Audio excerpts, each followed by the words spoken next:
ආයුබෝවන්. අද අපි කතා කරන්න යන්නේ හැමෝම අහලා තිබුණට ගොඩක් දෙනෙක්ට තාමත් පටලැවෙන මාතෘකාවක් ගැන. ඒ තමයි virtual reality සහ augmented reality. කෙටියෙන් කිව්වොත් VR සහ AR. ඉතින් මේ දෙක කියන්නේ මොකක්ද? අපි මේ ගැන ගැඹුරටම කතා කරලා බලමු. හතලා බලන්න ෆෝන් එක අරගෙන IKEA app එකේ තමන්ගේ ගෙදර සාලෙට සෝෆා එකක් දාලා බලනවා. ඒක හරියටම එතන තියෙනවා වගේ පේනවා. මේක හරිම සාමාන්‍ය දෙයක් වගේ පෙනුනට මේ පිටිපස්සේ තියෙන තාක්ෂණය ගැන කවදා හරි හිතුවද? අන්න ඒ මැජික් එක ගැන තමයි අපි අද කතා කරන්නේ. හරි. මේ දෙකේ තියෙන ලොකුම වෙනස තේරුම් ගන්න හරිම සරලයි. AR ඒ කියන්නේ augmented reality වලින් කරන්නේ අපි ඉන්න ඇත්ත ලෝකයේ උඩට ඩිජිටල් දේවල් එකතු කරන එක.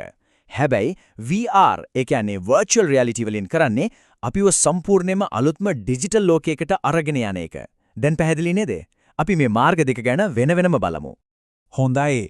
අපි මුලින්ම කතා කරමු augmented reality. එහෙම නැත්නම් AR ගැන.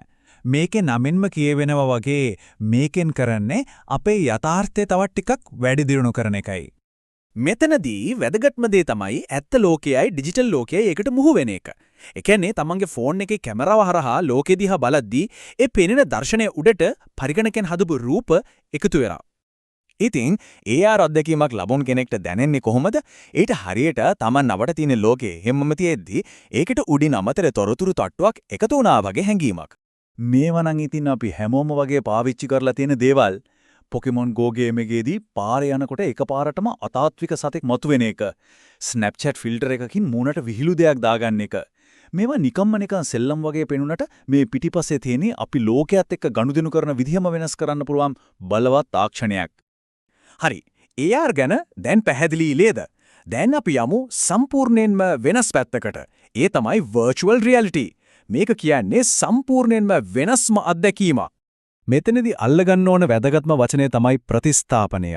ඒ කියන්නේ VR headset එකක් දාගත්ත ගමන් ඇත්ත ලෝකයේ පේන්නේ නැහැ. ඒක සම්පූර්ණයෙන්ම අතුරුදහන් වෙලා. පරිගණකයෙන් නිර්මාණය කරපු ලෝකයක් තමයි S2ට පේන්නේ, කන් දෙකට එන්නේ. VR අත්දැකීම දැනෙන්නේ අන්න ඒ විදිහට. AR වලදී වගේ ලෝකයේ දිහා බලාගෙන ඉන්න ගමන් යමක් පේනව නෙවෙයි. VR වලදී අපි ඉන්නෙම ඒ අලුත් ලෝකයේ ඇතුලේ. VR වල නියම බලය තියෙන්නේ වීඩියෝ ගේම්ස් වලට විතරක්ම නෙවෙයි. හිතන්න, ඇත්ත ලෝකයේදී කරන්න භයානක, වියදම් අධික, එහෙමත් නැත්නම් කරන්නම බැරි දේවල් අත්විඳින්න VR වලින් අවස්ථාව ලැබෙනවා. ගුවන් නියමුවන්ට පුහුණු වෙන්න, වෛද්‍යවරුන්ට සංකීර්ණ සැත්කම් පුරුදු වෙන්න, මේ හැම දෙයකම කිසිම අවදානමක් නැතුව ඕනෑම කෙනෙක්ට ඕනෑම අත්දැකීමක් ආරක්ෂිතව ලබන්න පුළුවන්. දැන් මේකත් හරිම වැදගත් කාරණයක්. VR කියන්නේ ලොකු මුදලක් තියෙන අයට විතරක් තියෙන දෙයක් නෙවෙයි.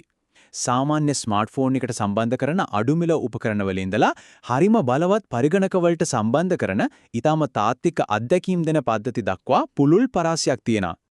හරි. අපි දැන් මේ AR VR කියන මැජික් එක ගැන කතා කළානේ. ඒත් මේක ඇත්තටම වැඩ කරන්නේ කොහොමද? අපි පොඩ්ඩක් තිරය පිටුපසට ගිහින් බලමු මේක වෙන්නේ කොහොමද කියලා. සරලවම කිව්වොත් මෙහෙමයි වෙන්නේ. මුලින්ම ෆෝන් එකේ කැමරාවෙන් කාමරය බලනවා. ඊළඟට AI එකකින් ඒක තේරුම් ගන්නවා. මෙන්න බිම, මෙන්න මේසය, මෙන්න බිත්තිය කියලා. ඊට පස්සේ අපි ෆෝන් එකේ එහා මෙහා කරද්දී ඒක තියෙන්නේ කොතනද කියලා ලුහු බඳිනවා. අන්තිමට තමයි අර ඩිජිටල් සෝෆා එක ගෙනත් හරියටම බිම උඩ තැන්පත් කරලා තිරේ පෙන්වන්නේ. මේ ඔක්කොම වෙන්නේ ඇසිපිය ගහන සැනෙන්. VR අත්දැකීම මෙච්චර තාත්වික වෙන්න හේතුව තමයි වේගය. හෙඩ්සෙට් එකේ තියෙන සංවේදක අපි ඔළුව හරවන හැම චලනයක්ම තත්පරයකට 90%කට වඩා මනිනවා. ඒ එකම බලවත් ග්‍රැෆික් එන්ජින් එකක් S2ට වෙන-වෙනම පින්තූර දෙකක් නිර්මාණය කරනවා. අන්තිමට අපේ මොළය තමයි මේ පින්තූර දෙක එකතු කරලා එක 3D ලෝකයක් විදියට දකින්නේ. මේ ක්‍රියාවලිය පොඩ්ඩක් හරි පරක් වුණොත් ඔළුව කරකවනවා වගේ දැනෙන්න පුළුවන්. ඒ නිසා තමයි වේගය මෙච්චරම වැදගත්.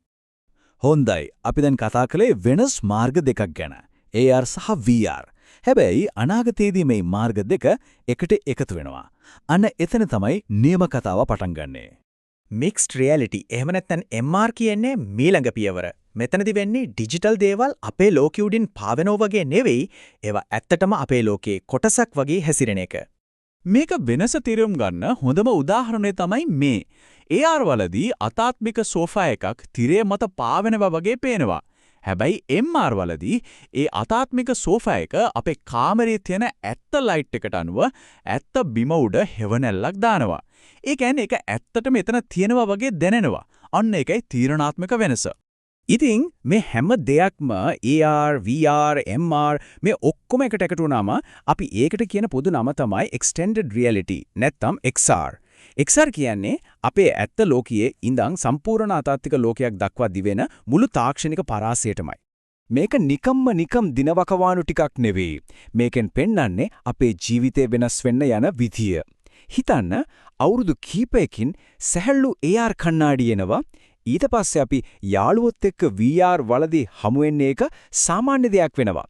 අන්තිමට අපේ භෞතික ලෝකයයි ඩිජිටල් ලෝකයයි අතර වෙනසක් නැතිතරම් වෙනවා. ඒ කියන්නේ අපේ ජීවිතේ හැම අංශයක්ම වගේ වෙනස් වෙන්නයි යන්නේ. ඉතින් අවසාන වශයෙන් හිතන්න දෙයක් ඉතුරු කරනවා. අපේ ඇත්ත ලෝකයයි මේ ඩිජිටල් ලෝකයයි මෙහෙම එකට පැටලෙනකොට එක තැනක ඉන්නවා එහෙමත් නැත්නම් පැමිණි සිටිනවා කියන එකේ නියම තේරුව මොකක් වේද? ඒක නිකමට හිතලා බලන්න වටින ප්‍රශ්නයක්.